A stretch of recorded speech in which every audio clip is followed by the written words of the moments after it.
La seguridad digital descansaba sobre algo que uno sabía, por ejemplo, una contraseña o algo que uno tenía, una tarjeta, un dispositivo, un llavero electrónico. Pero ahora, en la economía de la inmediatez, se ha impuesto una tercera vía, algo que uno es. Y ese ser se ha reducido, en términos tecnológicos, a un puñado de datos fisiológicos. El rostro, la huella, la voz, el iris, la forma de andar. Bien, la biometría no es ya una curiosidad humana, es cada vez más el pasaporte silencioso al mundo digital. El teléfono se desbloquea con una mirada. La cuenta bancaria se consulta con una huella. Las puertas se abren con un escaneo de retina. Y en algunos aeropuertos el paso por el control migratorio se hace sin presentar nada, sin decir nada, solo siendo. El rostro se ha convertido en la nueva contraseña, pero a diferencia de las viejas claves alfanuméricas que podrían ser cambiadas si eran robadas, el rostro no puede revocarse, no hay reset. La biometría parte de una premisa muy atractiva. Cada persona es única y esa unidad puede traducirse en bits. Pero como todo proceso de traducción, el salto de lo orgánico a lo digital conlleva pérdidas, conlleva simplificaciones y también nuevas vulnerabilidades. Cuando una huella dactilar se convierte en un patrón numérico y ese patrón viaja por la red para autenticar una acción, ya no estamos hablando de una huella real, sino de una huella codificada, reproducible, almacenable y por lo tanto hackeable. En 2019, una filtración masiva expuso más de 1 millón de datos biométricos de usuarios registrados en sistemas de seguridad física gestionados por la empresa surcoreana Suprema. Las bases de datos contenían huellas dactilares, fotografías faciales y registros de acceso. La gravedad no estaba solo en el número de afectados, sino en la naturaleza de los datos. Porque mientras una contraseña puede cambiarse y una tarjeta puede anularse, una cara robada no puede devolverse al anonimato. La biometría, por definición, es permanente. Y eso plantea un dilema radical. ¿Cómo se revoca aquello que no puede cambiar? Además, no se trata solo de autenticación. La expansión de los sistemas de reconocimiento facial en espacios públicos introduce una dimensión completamente nueva, la vigilancia ubicua. Si el rostro sirve para desbloquear el teléfono, también puede servir para rastrear movimientos, para identificar manifestantes, para asignar puntuaciones de comportamiento. China lo ha llevado al extremo con su sistema de crédito social, donde las cámaras no solo identifican, sino que evalúan. En Occidente, con menos aspaviento, se usan, se ensayan usos similares en estaciones, en estadios, en zonas comerciales.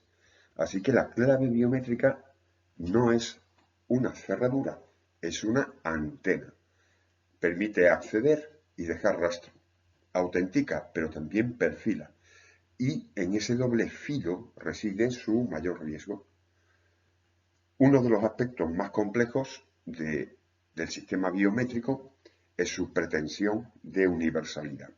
Mientras las contraseñas o los PIN eran sistemas cerrados, locales, que dependían de un proveedor o de un dispositivo, la biometría aspira a funcionar de forma transversal y estandarizada. Se busca que una huella funcione en cualquier lector, que un rostro sea reconocido por distintos dispositivos, que la identidad sea portable. Pero esa interoperabilidad no es una ventaja neutral, porque introduce nuevas capas de dependencia. Cuando distintos servicios públicos y privados comparten sistemas biométricos, el usuario pierde control sobre su identidad. Su rostro ya no pertenece a una única base de datos, sino que se replica, se sincroniza, se coteja entre agencias, entre bancos, aerolíneas, plataformas de streaming, operadores móviles. Comodidad y eficiencia. Un rostro para todos los accesos. Pero claro, si ese patrón biométrico queda comprometido, el daño se propaga por toda la red. La técnica, además, no es infalible. Los algoritmos de reconocimiento facial presentan tasas de error variables según el color de la piel, la edad o el género. Un estudio del MIT y de la Universidad de Stanford en 2018 reveló que los sistemas de reconocimiento facial más populares cometían más errores al identificar a mujeres de piel oscura que a varones blancos. Y no es un accidente, sino el reflejo de un entrenamiento parcial. Los modelos han sido alimentados con bases de datos sesgadas, y ese sesgo técnico produce una discriminación algorítmica, no por voluntad, sino por omisión. A día de hoy, este problema concreto se ha reducido, pero no se ha eliminado por completo. Sigue habiendo una tasa mayor de falsos positivos en personas asiáticas, afroamericanas y nativas americanas en comparación con personas blancas. La Unión Europea reaccionó con su propuesta de reglamento de inteligencia artificial, donde clasifica los sistemas de identificación biométrica remota en tiempo real como tecnologías de riesgo inaceptable, salvo excepciones, por ejemplo, para la búsqueda de personas desaparecidas o para la prevención de atentados terroristas. Pero aún en esos casos exige supervisión judicial, necesidad probada y proporcionalidad.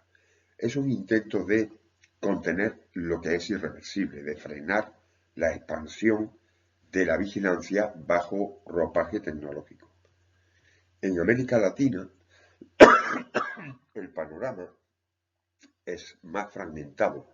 Algunos países como Brasil o México han avanzado en sistemas biométricos para registros civiles, control migratorio o acceso a servicios financieros.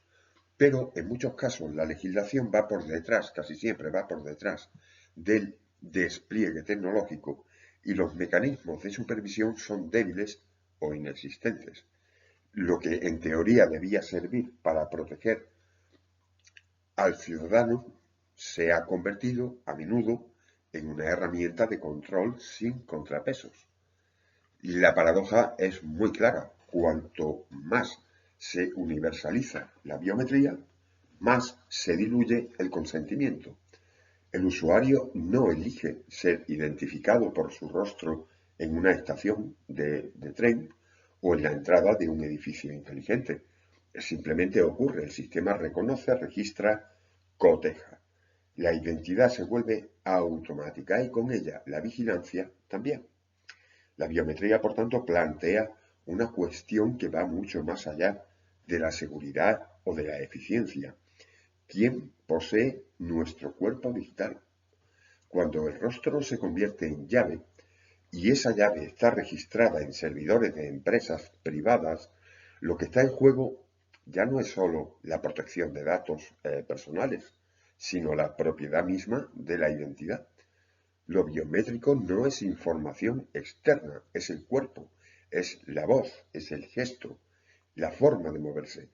Y cuando esa corporeidad se transforma en token, el paso de lo tangible a lo abstracto permite que otros la administren. No se trata ya de que una plataforma use tu rostro para abrir un teléfono, se trata de que esa plataforma almacena ese patrón facial, lo compara con otros, lo utiliza para perfilar hábitos, registrar movimientos, ajustar algoritmos. La identidad no es solo reconocida, es capitalizada. El rostro como contraseña se convierte en el alma como producto. Y en ese tránsito lo que perdemos no es solo privacidad, es autonomía. En Francia, la Comisión Nacional de Informática y Libertades, la CENIL, ha sido pionera en establecer límites a la experimentación biométrica en escuelas y en espacios públicos.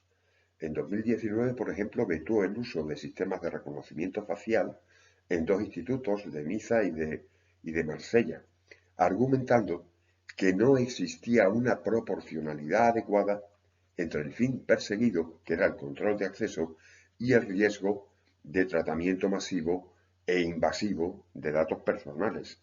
La CENIL recordó que la comodidad no justifica la vigilancia y que todo sistema biométrico debe someterse a un escrutinio reforzado por su naturaleza sensible. Bien, en el fondo, se trata de una disputa política sobre la soberanía de la identidad frente a la lógica del token universal en este caso, ese modelo donde la biometría sirve como pasaporte único para todos los servicios.